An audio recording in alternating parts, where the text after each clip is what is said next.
Please, madam, buy something. I said no, get it away. Ah, my goods. Get away, you poor traffic seller. Why are you not rich like me? You are a wicked woman. God will judge you. Why do you hate poor people? Welcome to Midnight Tales by Chi. This story is originally Cream by Chi. Please sit back and enjoy the rest of the story. And don't forget to like and subscribe for more interesting tales like this.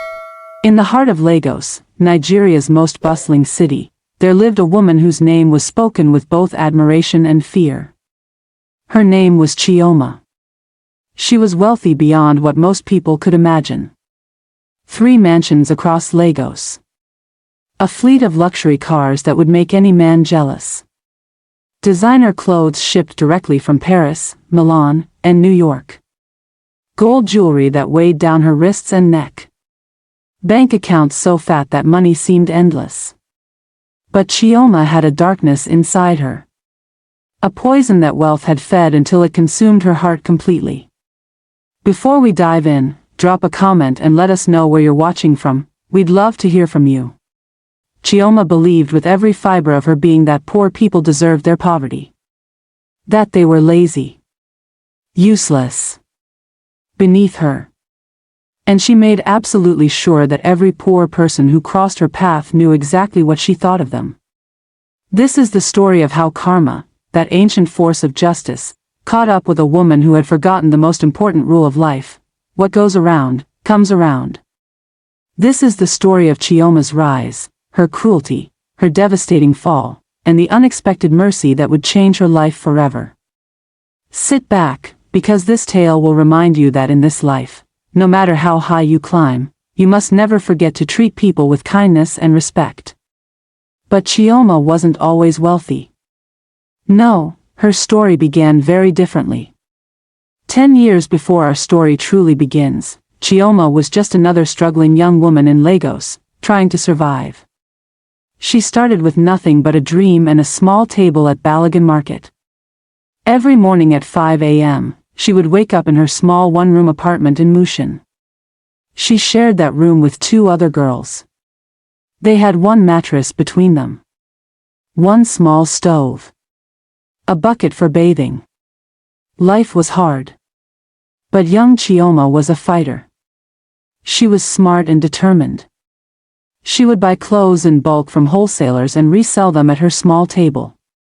The sun would beat down on her all day. Customers would haggle until she made almost no profit. Other market women would sometimes mock her, saying she was too proud, too ambitious for someone so poor. But Chioma endured it all. She saved every naira she could. She ate 1 meal a day so she could reinvest her profits. She studied the market, learned what sold, learned how to talk to customers. Slowly, very slowly, her business began to grow. After 2 years, she moved from the small table to a proper stall. After 4 years, she opened her first small shop in Ikeja. After 6 years, she had saved enough to open a boutique in Victoria Island. The wealthy women of Lagos began to notice her taste in fashion. Her business exploded. By the 10th year, Chioma had 3 luxury boutiques in the most expensive areas of Lagos: Victoria Island, Lekki, and Ikoyi. She was importing designer clothes directly from Europe. She had staff working for her. She had money. Real money. The kind of money that changes everything. And that's when Chioma changed too. Success did something terrible to Chioma's heart. As her bank account grew, her compassion shrank. As her closet filled with designer clothes, her memory of her own struggles faded. As she moved into her mansion in Banana Island, one of Lagos's most exclusive neighborhoods, she forgot completely about that small room in Mushin. Now, Chioma lived like a queen. Her house had 12 bedrooms, though she lived alone. She employed a chef, 3 housekeepers, 2 gardeners, a driver, and a personal assistant. Her garage held 5 cars, a Range Rover, a Mercedes-Benz G-Wagon, a Porsche, a BMW, and a Lexus. She attended the most exclusive parties in Lagos. She wore a different designer outfit every day of the week. But here's what money couldn't buy Chioma. It couldn't buy her a good heart. It couldn't buy her humility. It couldn't buy her kindness. Instead, Chioma became known throughout Lagos for something else entirely. She became known as the cruelest wealthy woman in the city. Staff who worked for her would quit within weeks because of her insults and impossible demands. Business partners would refuse to work with her twice. Even other wealthy women started avoiding her at parties because of her arrogance and rudeness. But Chioma didn't care. In her mind, she had earned the right to look down on others. After all, she had built her empire through hard work, hadn't she? So why couldn't these other poor people do the same? Why were they still struggling? In her twisted thinking, poverty was a choice. And she hated poor people for making that choice. Every single morning, Monday through Friday, Chioma's driver would take her from her mansion to check on her 3 boutiques. The journey would take them through Lagos's infamous traffic. And every single morning, Chioma would perform her cruel ritual. Street vendors are everywhere in Lagos. Men, women, and even children trying to survive by selling anything they can in traffic. Pure water. Snacks. Handkerchiefs. Newspapers. Phone chargers. Sunglasses. Anything that might earn them a few naira to feed their families. Most wealthy people in Lagos simply ignore the vendors. They keep their windows up, their air conditioning on, and they look straight ahead. Some people are kind and buy occasionally. But Chioma? Chioma did something far worse than ignoring them. She would deliberately wind down her tinted window. The vendors would see the expensive interior of her car and hope for a sale. They would approach with their goods and a hopeful smile. And then Chioma would destroy them with her words. She would look them up and down with disgust. She would point at their worn clothes and laugh. She would tell them they smelled bad. She would ask them why they were so lazy that they had to beg in traffic instead of getting real jobs. She would tell them that they were the reason Lagos was so dirty and chaotic. The vendors would stand there, hurt and humiliated, as other drivers watched. Some vendors would try to defend themselves, saying they were working hard to survive. But Chioma would just laugh louder, tell her driver to push them away, and roll up her window. Then she would sit back in her air-conditioned leather seat and smile, as if she had just done something entertaining. As if crushing someone's spirit was a fun way to pass time in traffic. This happened every single day. Different vendors, same cruelty. Week after week. Month after month. Year after year. The street vendors of Lagos began to know Chioma's car. When they saw it coming, many would avoid it entirely. They would rather skip a potential sale than face her insults. But traffic is unpredictable, and sometimes there was no way to avoid her. And Chioma never got tired of it. The cruelty had become a habit. A daily dose of evil that fed her twisted ego. Now let me tell you about Mama Ngozi. Her story is important because it represents the story of millions of Nigerians who wake up every day and fight just to survive. Mama Ngozi was 53 years old when she met Chioma. But she looked older. Hard work and grief had aged her beyond her years. She had 3 children, 2 boys and 1 girl. Their names were Chidi, Emeka, and Ada. They were in secondary school, and Mama Ngozi was determined that all 3 would complete their education, no matter what it cost her. 2 years before our story, Mama Ngozi's husband had died suddenly. He was a truck driver, and one night on the Lagos-Ibadan expressway, his truck had an accident. He died instantly. The company he worked for gave Mama Ngozi only 50,000 naira and told her that was all they could afford. 50,000 naira for a man's life. For a father. For a husband who had worked for them for 15 years. With 3 children to feed, school fees to pay, and rent due every month, Mama Ngozi knew she had to act fast. She had never worked outside the home before. Her husband had always provided. But now she was alone. She started by trying to get a job as a housemaid, but she was told she was too old. She tried to get work at shops, but they wanted younger women. She tried everything. Every door was closed. Finally, a neighbor suggested street vending. The neighbor explained that many widows survived this way. Buy goods wholesale, sell them retail in traffic. It wasn't easy money, but it was honest money. So Mama Ngozi swallowed her pride and became a street vendor. Every single day, she would wake up at 4 a.m.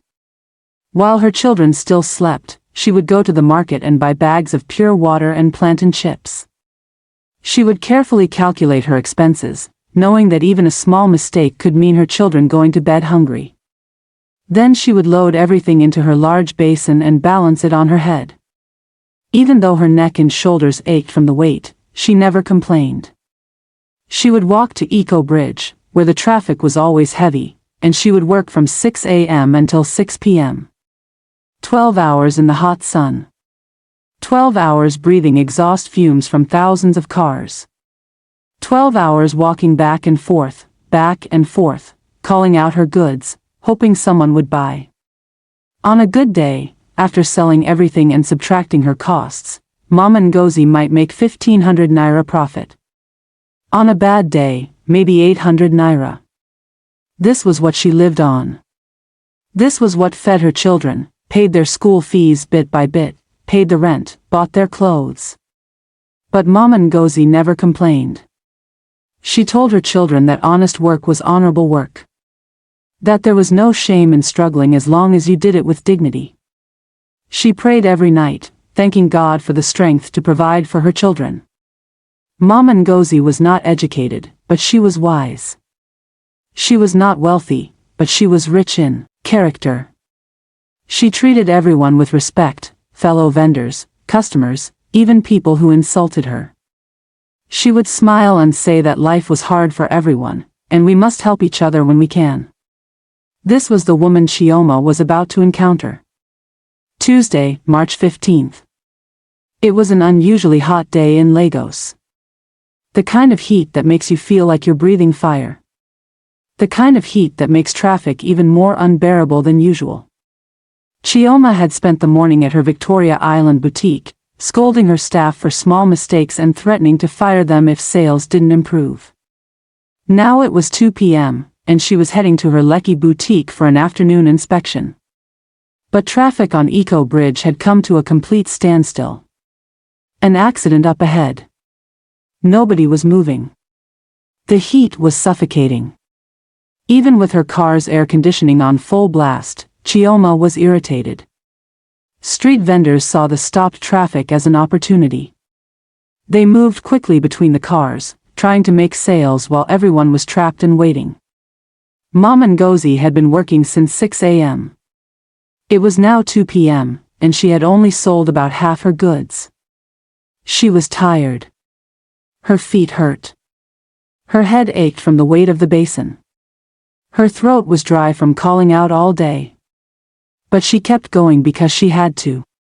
Her children needed her to keep going. She saw the luxury car with tinted windows. A Range Rover. Dark blue. Spotlessly clean despite Lagos's dusty roads. Someone wealthy was inside. Maybe someone who could buy. Mama Ngozi approached the car and gently tapped on the window. Her basin was heavy on her head. She was sweating. But she smiled politely and waited. Inside the car, Chioma saw the old vendor tapping. Her first instinct was to ignore her. But then she remembered that she was bored, sitting in this terrible traffic. And she knew exactly how to entertain herself.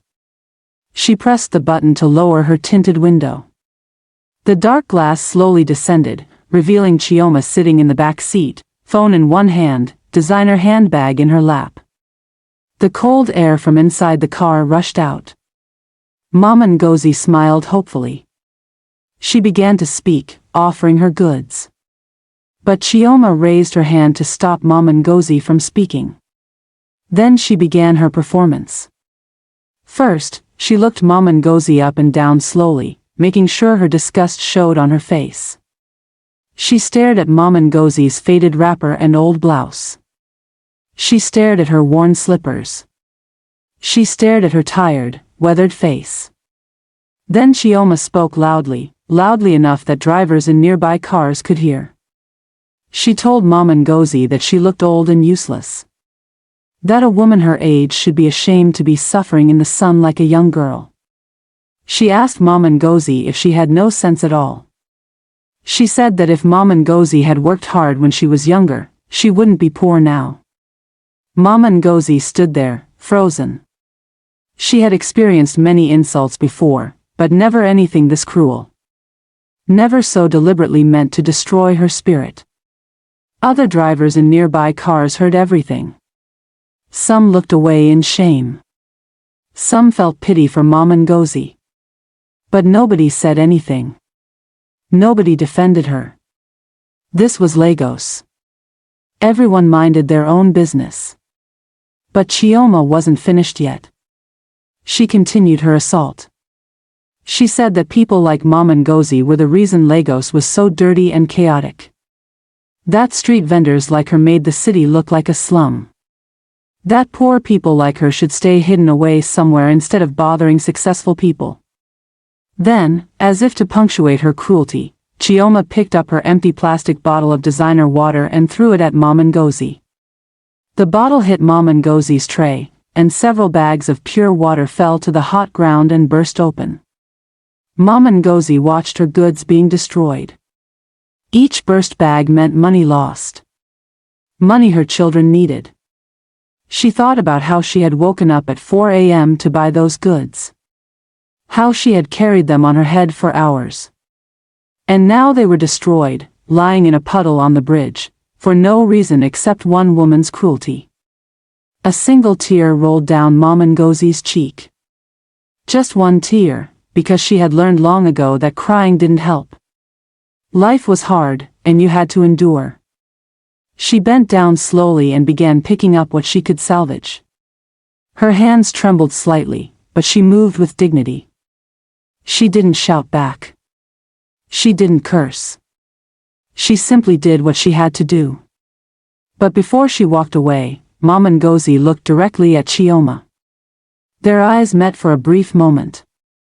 And in that moment, Mama Ngozi shook her head slowly, as if to say, "May God have mercy on you." Then she turned and walked away, balancing what remained of her goods on her head, leaving Chioma laughing in her luxury car. Traffic began to move. Chioma's driver eased the car forward. And Chioma sat back, satisfied with her entertainment, completely unaware that she had just sealed her own fate. Because in that moment, Mama Ngozi had prayed a simple prayer: God, let her learn. And God, it seemed, had been listening. 2 weeks and 3 days after that encounter on Eco Bridge, Chioma received a phone call that would mark the beginning of her downfall. It was 3 a.m. when her phone rang. She answered groggily, annoyed at being woken. It was her Victoria Island boutique manager, calling in a panic. The shop had been broken into. The thieves had smashed the front glass and stolen goods worth over 5 million naira. Chioma rushed to the boutique. She arrived to find police everywhere, asking questions she couldn't answer. Who could have done this? Did she have enemies? Was her security good enough? The truth was, Chioma had many enemies. She had treated so many people terribly that the list of people who would celebrate her misfortune was long. But which one had done this? She would never know. The insurance company investigated and found that her security system, which she had refused to upgrade because she was too cheap, had failed completely. They refused to pay the full claim. She lost those 5 million naira. But Chioma was still wealthy. This hurt, but it didn't destroy her. She could recover from this. Or so she thought. 3 weeks later, her biggest supplier in Italy sent her a shocking email. After working with her for 7 years, they were cutting all ties immediately. Chioma called them frantically. Why? What had happened? They had always had good business together. The supplier was honest with her. Word had traveled through the international fashion community about Chioma's terrible character. Other Nigerian business owners she had insulted and mistreated over the years had complained to various suppliers. They had shared stories of how Chioma treated her staff, her customers, and people in general. The Italian company said they had a reputation to protect. They didn't want to be associated with someone known for cruelty. Business was business, but character mattered too. Chioma begged. She offered to pay more money. She promised to change. But the Italians had made their decision. They wished her well and ended the call. Within 2 weeks, 3 more European suppliers had done the same thing. Chioma's supply chain was crumbling. She tried to find new suppliers, but her reputation had spread too far. Nobody wanted to work with her. Then came the devastating blow that Chioma never saw coming. Her accountant, a quiet man named Mr. Okafor who had worked for her for 6 years, had been stealing from her. Systematically. Cleverly. For at least 3 years. Mr. Okafor had endured Chioma's insults daily. She called him stupid. She said he was slow. She threatened to fire him constantly. She never appreciated his work. She never paid him on time. She had even slapped him once in front of the other staff for making a small error. So Mr. Okafor had decided to pay himself back. He created fake suppliers and invoices. He inflated expenses. He diverted payments into secret accounts. And because Chioma never actually reviewed the detailed books herself, she was too busy enjoying her wealth. He got away with it for years.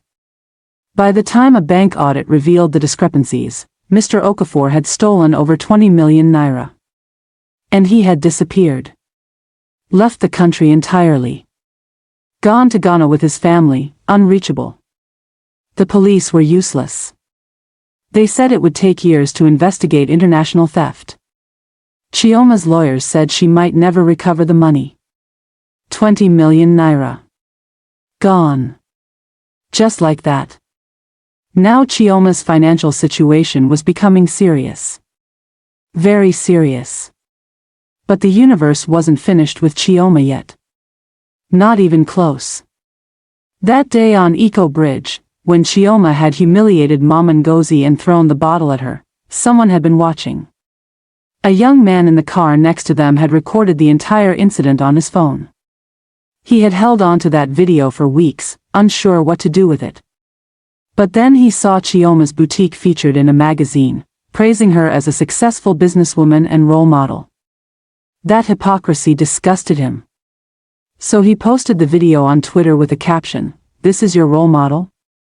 Watch how she treats poor people trying to survive." The video went viral in hours. Within 2 days, over 2 million Nigerians had watched it. They were outraged. People began to recognize Chioma's boutiques from the magazine feature. They organized boycotts. They left terrible reviews online. They warned others not to shop there. Customers stopped coming. Even the wealthy women who had ignored Chioma's cruelty before now avoided her shops. Nobody wanted to be associated with the woman in that video. Chioma tried to apologize publicly. She posted on social media saying she was sorry, that it was a bad day, that she wasn't usually like that. But nobody believed her. Too many people had their own stories of Chioma's cruelty. Former staff members came forward online with stories of abuse. Business partners shared how she had cheated them. Even her own family members posted about how she had abandoned them after becoming wealthy. The internet had turned against Chioma completely. And in today's world, that meant her business was finished. Within 6 months of that Tuesday on Eco Bridge, all 3 of Chioma's boutiques had closed permanently. Without suppliers, without customers, without money to pay rent or staff, there was nothing left to do. The shops that had once been packed with Lagos's elite now stood empty. The landlords demanded their unpaid rent. When Chioma couldn't pay, they seized everything inside the shops, every piece of clothing, every fixture, every item. It was all sold to cover her debts. But that wasn't enough. The debts were too large. The banks came next. Chioma had taken loans to expand her business years ago. Loans she had easily afforded when business was good. But now she couldn't make the payments. The banks showed no mercy. They foreclosed on her properties. Her mansion in Banana Island was seized and sold at auction. Her other 2 houses, gone. Her 5 luxury cars, repossessed and sold. Within 8 months, Chioma Okonkwo, once one of Lagos's wealthiest businesswomen, was left with nothing. She moved into a single-room apartment in Surulere. The same kind of apartment she had lived in 10 years ago when she was struggling. Except this time, she had no business. No hope. No plan. All her so-called friends had vanished. The wealthy people who had attended her parties and praised her success now avoided her calls. In Lagos, nobody wants to be associated with failure. Chioma would lie awake at night in that small room, wondering how everything had collapsed so completely, so quickly. She couldn't understand how her empire had crumbled to dust in less than a year. But deep down, she knew the truth. She had built her empire on cruelty, pride, and arrogance. And nothing built on such a foundation can stand forever. Hunger has a way of humbling even the proudest person. Within 2 months of moving to Surulere, Chioma had eaten through what little money she had left. She needed work. Any work. She started by trying to get jobs at boutiques and shops.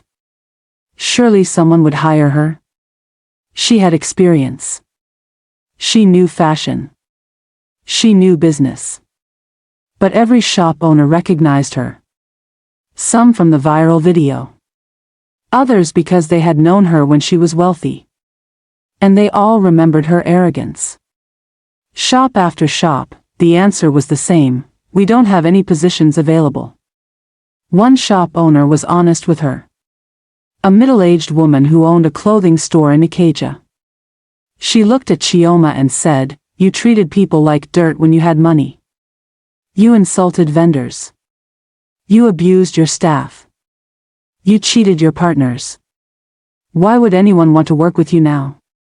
Chioma tried to explain that she had changed. That she was sorry. But the woman just shook her head and asked her to leave. She tried market women next. She went to Balagan Market, where she had started her business years ago. Surely someone there would give her a chance. But the market women remembered her too. They remembered how she had become proud and arrogant after moving to Victoria Island. How she had stopped greeting them when she saw them. How she had acted like she was too good for them. One by one, they refused her. "Go and eat your pride," they told her. "You thought you were better than us. Now you want our help?" Chioma was learning a painful lesson: in life, you need people. And if you burn every bridge, you have nowhere to go when you fall. She tried restaurants, cleaning companies, anything. But her reputation had traveled everywhere. Lagos is a big city, but news travels fast, especially bad news about formerly wealthy people. After 6 weeks of trying and failing to find any work, Chioma was desperate. Her rent was due. She had no food. She was at the very edge of survival. One morning, as Chioma stood outside her small room wondering what to do, she saw street vendors passing by. They were heading to their posts for the day's work. Balancing goods on their heads. Heading to the traffic. The same work she had mocked for years. The thought entered her mind: could she do it? Could she become a street vendor? Everything in her resisted the idea. This was the work she had humiliated people for doing. This was the work she had called lazy and useless. How could she do it herself? But hunger has a way of destroying pride. Chioma had not eaten properly in 3 days. Her landlord was threatening to throw her out. She had no other options. A neighbor woman saw her standing there and understood her struggle. The woman was kind. She explained to Chioma how street vending worked.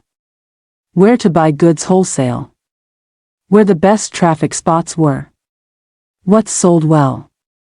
The woman even lent Chioma 2,000 naira to buy her first batch of goods. "Pay me back when you can," she said simply. And so, on a Wednesday morning in October, Chioma Okonkwo became what she had hated most, a street vendor. She bought bags of pure water and some plantain chips. She loaded them into a basin. And for the first time in her life, she balanced that heavy basin on her head and walked to Eco Bridge. The same Eco Bridge, where she had humiliated Mama Ngozi. Nothing in Chioma's life had prepared her for how hard street vending actually was. The sun was merciless. By 9 a.m., she was already sweating through her clothes. By 11 a.m., she thought she might faint from the heat. The basin on her head felt like it weighed 1,000 pounds. Her neck and shoulders screamed in pain. The exhaust fumes from the cars made her cough and choke. Her eyes burned. Her throat was dry. But she couldn't stop to rest. If she stopped, she wouldn't make sales. And if she didn't make sales, she wouldn't eat. She called out her goods, her voice weak and unsure. Pure water. Cold pure water. Plantain chips. Some drivers ignored her completely. Some waved her away rudely. One man actually threw an empty bottle at her, just as she had done to Mama Ngozi. When that bottle hit her tray, Chioma finally understood. She understood the hurt. The humiliation. The powerlessness. She understood what she had done to so many people. She bent down to pick up the bottle, tears stinging her eyes. And in that moment, she remembered Mama Ngozi bending down to pick up her scattered goods. She remembered throwing the bottle. She remembered laughing. The shame hit her like a physical blow. But she had no time for shame. She had to keep working. She had to keep moving. She had to survive. By the end of that first day, Chioma had walked for 11 hours. Her feet had blisters. Her back ached. Her head throbbed. She had sold most of her goods, but after subtracting her costs, she had made only 900 naira profit. 900 naira. For 11 hours of the hardest work she had ever done in her life. That night, lying in her small room, Chioma cried. She cried for what she had lost. She cried for her arrogance. She cried for all the people she had hurt. She cried because she finally understood what poverty really meant. But the next morning, she woke up and did it again. Because that's what you do when you have no choice. You endure. Days turned into weeks. Weeks turned into a month. And slowly, very slowly, Chioma adapted to her new life. She learned which traffic spots were best. She learned which goods sold faster.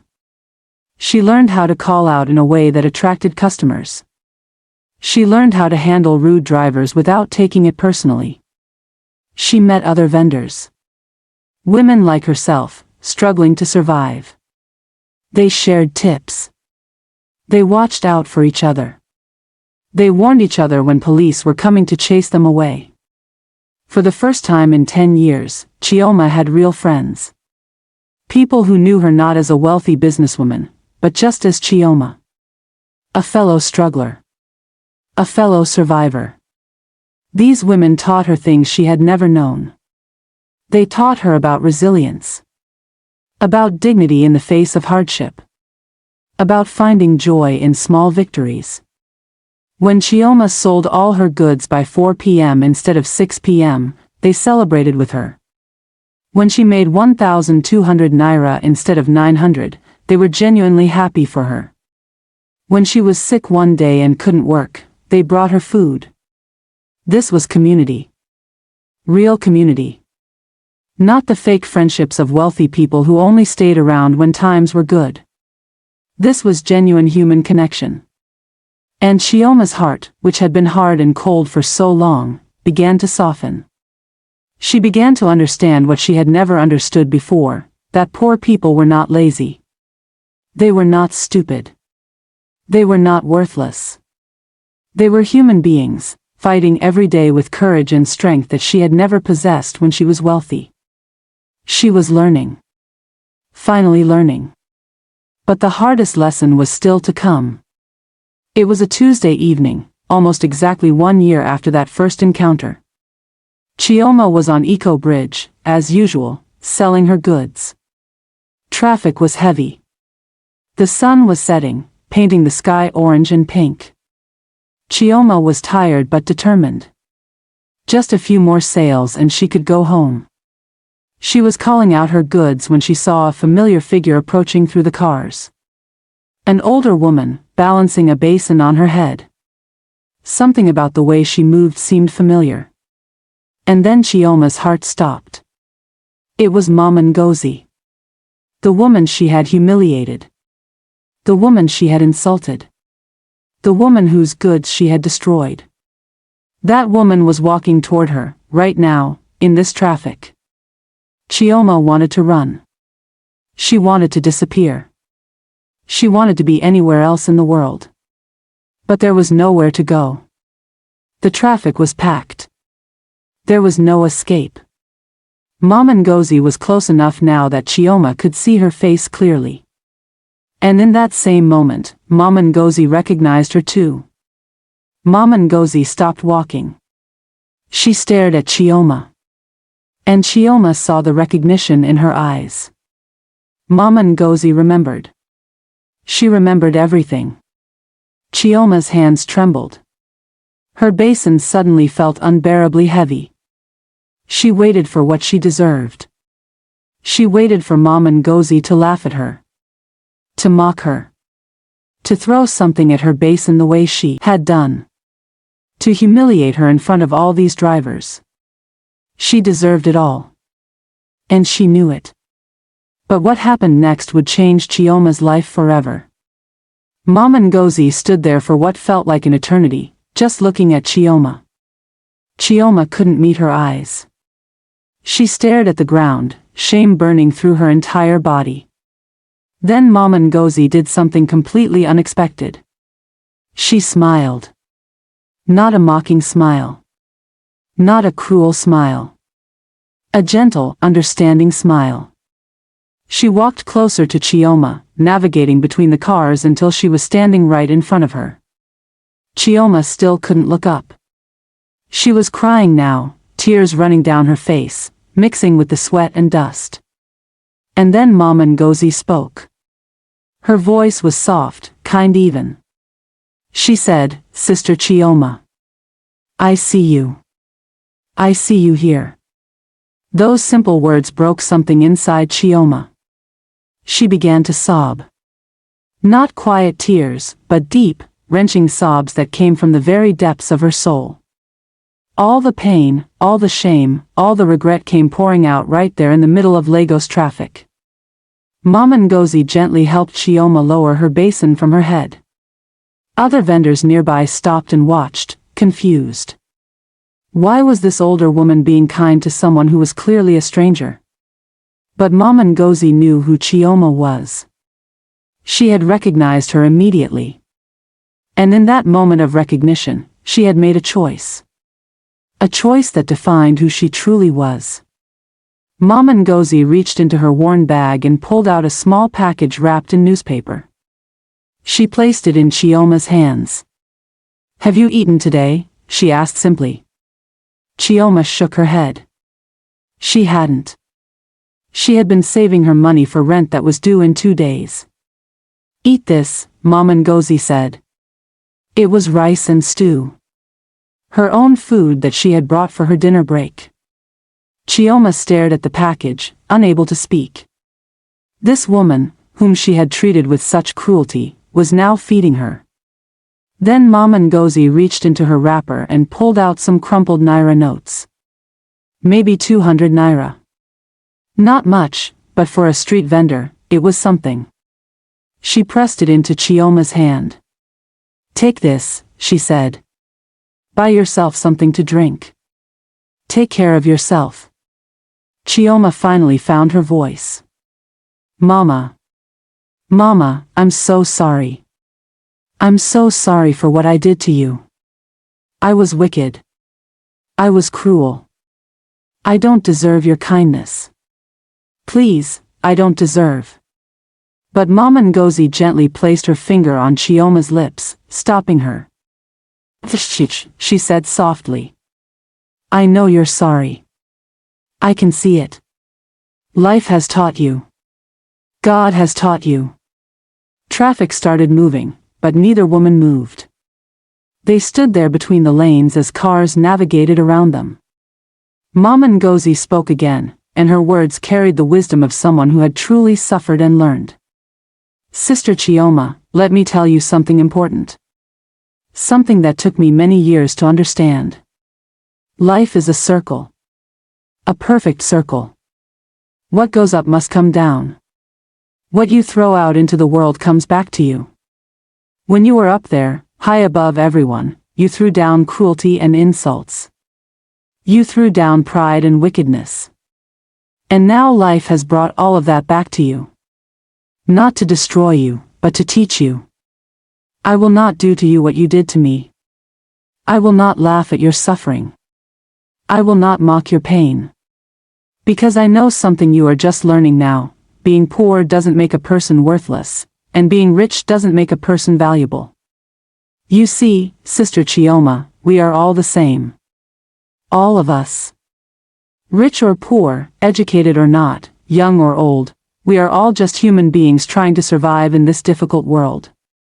And in this life, the only thing that truly matters is character. How we treat other people. How we make others feel. The kindness we show when we have the power to be cruel. Money comes and goes. Beauty fades. Power shifts. But character? Character is forever. It's what defines us when everything else is stripped away. Mama Ngozi paused, making sure Chioma was listening. Chioma was. She was hearing every single word as if for the first time.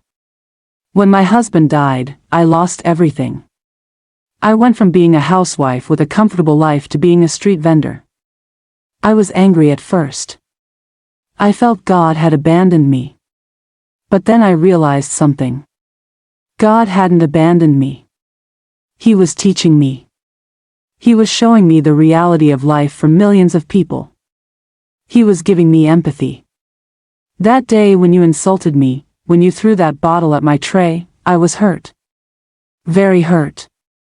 I went home that night and I cried. But then I prayed. I prayed for you. I asked God to teach you somehow, because clearly, you had never suffered enough to understand the suffering of others. And now look. God has answered my prayer. But not with cruelty. God teaches with love, even when the lessons are painful. You needed to walk this path, Sister Chioma. You needed to feel what I feel every day. The exhaustion. The humiliation. The struggle. Not as punishment, but as education. Because now you understand. Now you know. Chioma looked at Mama Ngozi through her tears. This woman, who had every right to be cruel, who had every reason to seek revenge, was instead offering wisdom, food, money, and most importantly, forgiveness. Mama, Chioma said, her voice breaking, I don't know what to say. You have shown me more grace than I ever showed anyone in my entire life. How can I ever repay this? Mama Ngozi smiled again, that same gentle smile. You don't repay me, Sister Chioma. You pass it forward. When you see someone struggling, someone being mocked, someone suffering, you remember this moment. You remember how it feels to be on the bottom. And you help them.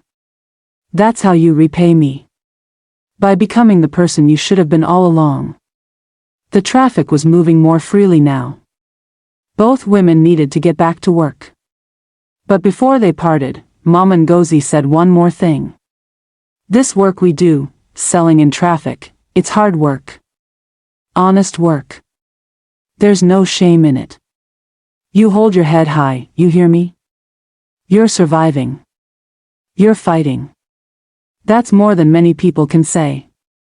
Then she did something that completely undid Chioma. She hugged her. Right there in the middle of Eco Bridge, surrounded by cars and exhaust fumes and the chaos of Lagos, Mama Ngozi hugged the woman who had once treated her with such cruelty. And in that embrace, Chioma felt something she hadn't felt in over a year. She felt forgiven. She felt seen. She felt human again. When they pulled apart, Mama Ngozi wiped Chioma's tears with the edge of her wrapper, the way a mother would wipe her child's tears. Go now, she said softly. Sell your goods. Make your money. Feed yourself. Tomorrow is another day. Chioma nodded, unable to speak. She watched as Mama Ngozi lifted her basin back onto her head and disappeared into the traffic, calling out her goods. And Chioma stood there for a moment, holding the food and money in her hands, feeling like she had just experienced something sacred. Something that had broken her old self completely and was beginning to build something new. The next day, Chioma returned to Eco Bridge. But she was different now. Fundamentally, deeply different. When she saw new vendors who were struggling, unsure of how to sell, she helped them. She shared the tips she had learned. She encouraged them when they were discouraged. When she made a good profit one day, she bought lunch not just for herself, but for 2 other vendors who were having a slow day. When she saw a driver insult another vendor, she actually spoke up. She defended the vendor, telling the driver that vendors were human beings trying to survive and deserved respect. The other vendors noticed the change. This woman, who had been quiet and ashamed just weeks ago, was now becoming a leader among them. Someone who stood up for others. Someone who shared. Someone who cared. One of the older vendors, a woman who had been selling in traffic for 20 years, said to Chioma one day, "Sister, I don't know what happened to you, but you have a good spirit now. You shine differently." Chioma smiled and told her about Mama Ngozi. About the cruelty she had shown her. About the mercy she had received in return. About the lesson that had transformed her completely. The vendors were amazed. Some of them knew Mama Ngozi too. She was well known on Eco Bridge as one of the kindest vendors, always willing to help others despite her own struggles. "That's Mama Ngozi," one vendor said with a knowing smile. "She's like that with everyone. She has a heart of pure gold. When my child was sick last year and I had no money, Mama Ngozi gave me 3,000 naira. She barely had money herself, but she gave it freely." Chioma realized then that Mama Ngozi's kindness to her wasn't special or unique. That was just who Mama Ngozi was. A woman who had suffered greatly but had chosen to respond to suffering with compassion rather than bitterness. And Chioma decided that this was the kind of person she wanted to become. Months passed. The rainy season came and went.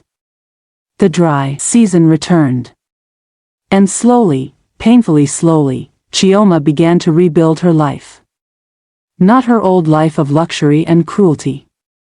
That life was gone forever, and she didn't want it back.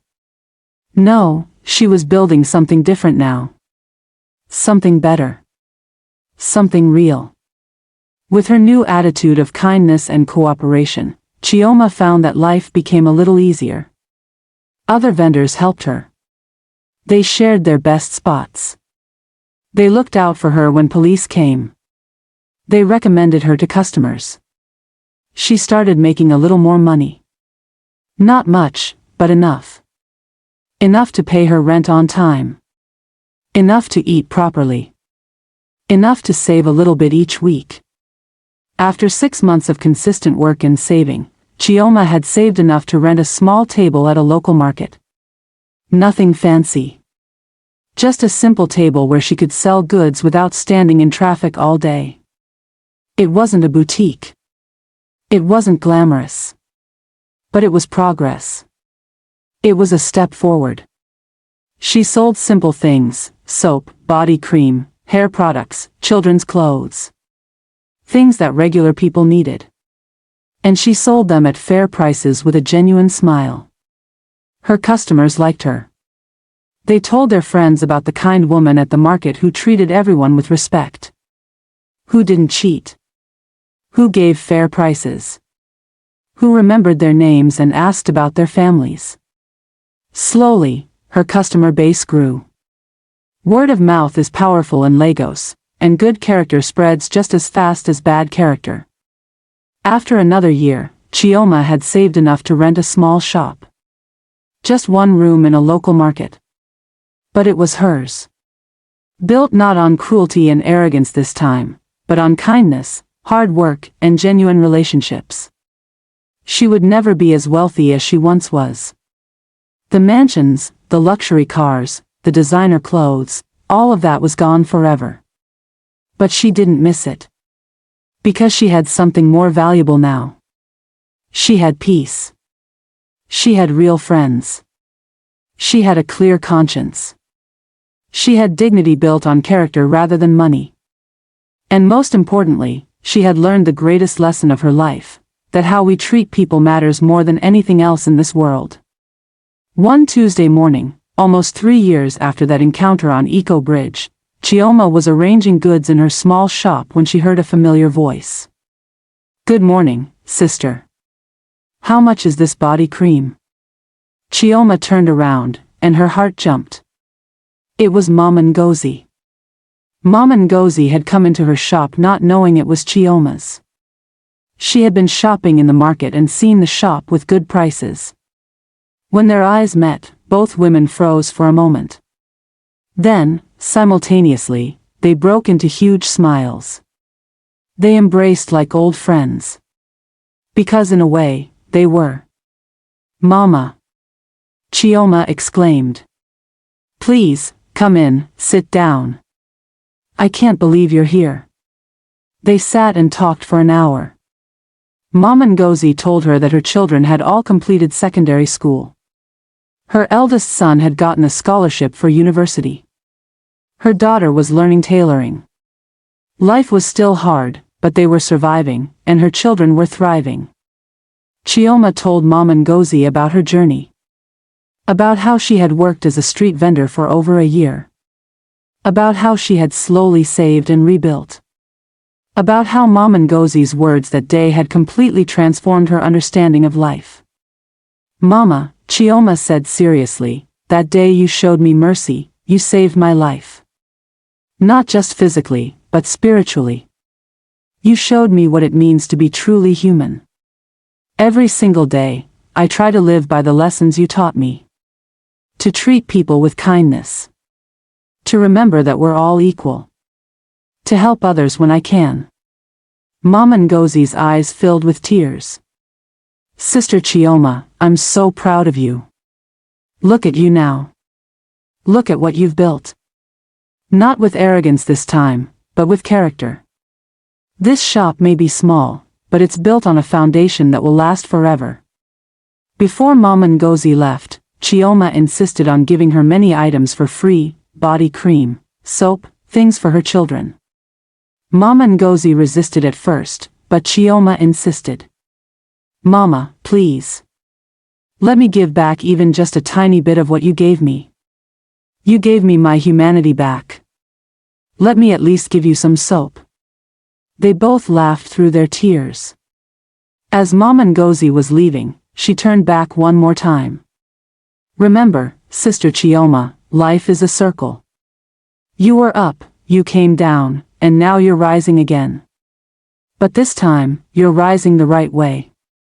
Keep treating people well. Keep being kind. And you'll see, the blessings will follow. Not always in money, but in peace. In friendship. In love. In the things that truly matter. Chioma nodded, understanding completely. Thank you, Mama. For everything. I will never forget. I know you won't, Mama Ngozi said with a smile. Because you're not the same woman anymore. You've been transformed. And that transformation is the greatest gift any person can receive. With that, Mama Ngozi left, balancing her new goods on her head, still a vendor after all these years, still fighting, still surviving with grace and dignity. And Chioma watched her go, filled with gratitude for the hard lesson that had broken her pride but had saved her soul. And so, Chioma's story teaches us the most important lessons about life. She learned that pride comes before a fall. That how we treat people when we're up determines how they'll treat us when we're down. That wealth without character is worthless. That poverty with dignity is noble. She learned that life has a way of teaching us through experience. That sometimes we must lose everything to gain what truly matters. That mercy is more powerful than revenge. That kindness can transform both the giver and the receiver. Most importantly, Chioma learned that we are all equal in this life. Rich or poor, educated or not, powerful or powerless, we are all human beings deserving of respect and kindness. The woman who once mocked the poor became one of them. And it was one of the poor who taught her the greatest lesson of her life, that true wealth is measured not in money or possessions, but in character, kindness, and how we make others feel. Today, if you visit that small shop in the market, you'll find Chioma there, serving her customers with a genuine smile. She's not rich. She'll probably never be wealthy again. But she's happy. She's at peace. She has real friends. And she treats every single person who enters her shop with respect and kindness. Because she remembers. She will always remember. Remember this story the next time you're tempted to look down on someone. Remember it the next time you have the power to be cruel or kind. Remember it when you're successful and others are struggling. Because life is a circle. What goes around comes around. And in the end, the only thing that truly matters is how we treated our fellow human beings along the way. Treat everyone with respect and kindness, because you never know when you might need that same grace returned to you. And remember, we're all just walking each other home. May we all learn Chioma's lesson before life has to teach us the hard way. Kindly subscribe for more tales like this.